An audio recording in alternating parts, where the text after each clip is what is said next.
राधे राधे मित्रों, स्वागत है आपका राधे कथा सागर में। आज का हमारा प्रसंग है ईश्वर सब देख रहा है। आइए चलते हैं कथा की ओर। एक बार एक राजा थे। वह राजा समय समय पर भेष बदलकर अपने नगर का सर्वेक्षण किया करते थे, ताकि देख सके सभी कर्मचारी अपना कार्य नियम अनुसार कर रहे हैं या नहीं, क्या प्रजा उनके कार्य से संतुष्ट है या नहीं। एक बार राजा भेष बदलकर अपने प्रधानमंत्री के साथ निरीक्षण पर निकले। बाजार में उन्होंने देखा एक व्यक्ति का शव पड़ा था। राजा ने आसपास के दुकानदारों से कहा, इस मृत व्यक्ति को उसके घर पहुंचा दो। सभी लोग कहने लगे, बुरा आदमी था, इसका शव यहीं पड़ा रहने दो, इसके घर वाले आकर स्वयं ले जाएंगे। कोई भी दुकानदार उसके बारे में बात तक नहीं करना चाहता था। राजा बहुत हैरान हुआ, इस व्यक्ति ने ऐसे क्या कर्म किए हैं जो मृत्यु के बाद इसको कोई भी कंधा देने को सहमत नहीं है। राजा को किसी दुकानदार ने बताया कि यह व्यक्ति पाप कर्म करता था, बहुत शराब पीता था और वेश्या के पास भी जाता था। इसीलिए कोई भी इसके शव को हाथ लगाने को तैयार नहीं है।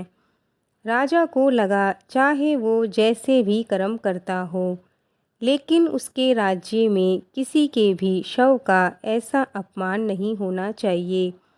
राजा ने दुकानदार से उसके घर का पता पूछा। अब राजा और प्रधानमंत्री स्वयं शव को अपने कंधों पर उठाकर उसके घर पहुँचे। राजा ने उसकी पत्नी को पूछा, कोई भी आपके पति के शव को उठाने को तैयार क्यों नहीं था। उस व्यक्ति की पत्नी ने कहा, मेरे पति बहुत ही नेक कर्म करते थे। अब राजा हैरान हुआ, वहाँ बाजार में तो हर कोई कह रहा था यह पाप कर्म किया करता था, शराब पीता था, वेश्या के पास जाता था। फिर इसकी पत्नी इसके कर्मों को नेक कर्म क्यों कह रही है। इसी तरह वेश्या के पास जाते और उसे पैसे देकर कहते, तुम्हें आज के पैसे मिल गए हैं, अब तुम अपने घर का दरवाज़ा बंद कर लो, ताकि किसी और के पैसे बच जाएं और वह बचे हुए पैसे अपनी बीवी बच्चों पर लगाए, या फिर क्या पता वह पैसे किसी शुभ काम में लगा दे। उस व्यक्ति की पत्नी ने कहा कि मेरे पति के शराब के ठेके और वेश्या के पास जाने के कारण लोगों ने उनसे दूरी बना ली थी, क्योंकि कोई भी उनके नेक इरादे के बारे में नहीं जानता था। मैं उनको अक्सर कहा करती थी कि आपकी इतनी बदनामी हो चुकी है, कोई भी आपको कंधा देने तक नहीं आएगा। लेकिन मेरे पति का मानना था कि शुभ कर्म लोगों को दिखाने के लिए नहीं करने चाहिए। ईश्वर हमारे अच्छे बुरे कर्म फल का हिसाब रखता है, इसीलिए अच्छे कर्म करते रहने चाहिए, उसका फल ईश्वर पर छोड़ देना चाहिए, क्योंकि ईश्वर सब देख रहा है, उससे कुछ छुपा नहीं है। मुझे ईश्वर पर विश्वास है। मेरे पति मजाक में कहा करते थे, तुम देखना, मेरे शव को राजा स्वयं और उनके मंत्री लाएंगे। राजा ये सब सुनकर अवाक रह गया। राजा ने उस व्यक्ति की पत्नी से कहा, चाहे आपके पति मजाक में ही कहते थे, देखना मेरा शव राजा और मंत्री उठाएंगे, लेकिन वो बात 100% सच है, क्योंकि मैं यहाँ का राजा हूँ और यह मेरा मंत्री है। राजा ने बड़े सम्मान के साथ उस व्यक्ति का दाह संस्कार करवाया और उसके अच्छे कर्मों की सच्चाई से सबको रूबरू करवाया। यह कथन सत्य है कि शुभ कर्म दिखावे के लिए नहीं करने चाहिए, क्योंकि हमारे कर्मों का लेखा जोखा ईश्वर रखता है। किसी को विश्वास है कि ईश्वर देख रहा है, किसी को डर है कि ईश्वर देख रहा है, इसीलिए अच्छे कर्म करते रहने चाहिए, भगवान से डरते रहना चाहिए, अच्छे कर्मों की तरफ बढ़ते रहना चाहिए। मित्रों, ये कथा यही पूर्ण होती है। आइए अब हम सुनेंगे दूसरा प्रसंग, भगवान श्री कृष्ण की कृपा। वृंदावन में एक गरीब ब्राह्मण रहा करते थे। वह बांके बिहारी जी से असीम प्यार किया करते थे। बांके बिहारी के वह इतने दीवाने थे कि सुबह शाम जब तक मंदिर में जाकर दर्शन ना कर ले, उनका किसी भी काम में मन नहीं लगता था।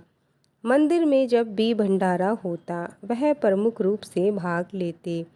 एक दिन ब्राह्मण की बेटी की शादी तय हो गई और जिस दिन ब्राह्मण की बेटी की शादी तय हुई, उसी दिन ब्राह्मण का बांके बिहारी मंदिर में भी ड्यूटी का काम लग गया। ब्राह्मण बहुत परेशान हो गया। वह क्या करे, बेटी की शादी भी जरूरी है और बांके बिहारी की आज्ञा भी ठुकरा नहीं सकता। ब्राह्मण ने सोचा, अगर यह बात वह अपनी पत्नी को बताएगा तो उसकी पत्नी बहुत नाराज हो जाएगी। वह कहेगी कि क्या कोई अपनी बेटी की शादी भी छोड़ता है क्या। एक दिन अगर तुम भंडारे में नहीं जाओगे तो भंडारा रुक नहीं जाएगा, कोई और संभाल लेगा, लेकिन बेटी की शादी दोबारा तो नहीं होगी। ब्राह्मण परेशान हो गया था। वह जानता था कि कुछ भी हो जाएगा, उसकी पत्नी उसे भंडारे में जाने नहीं देगी, लेकिन उसका मन नहीं मान रहा था।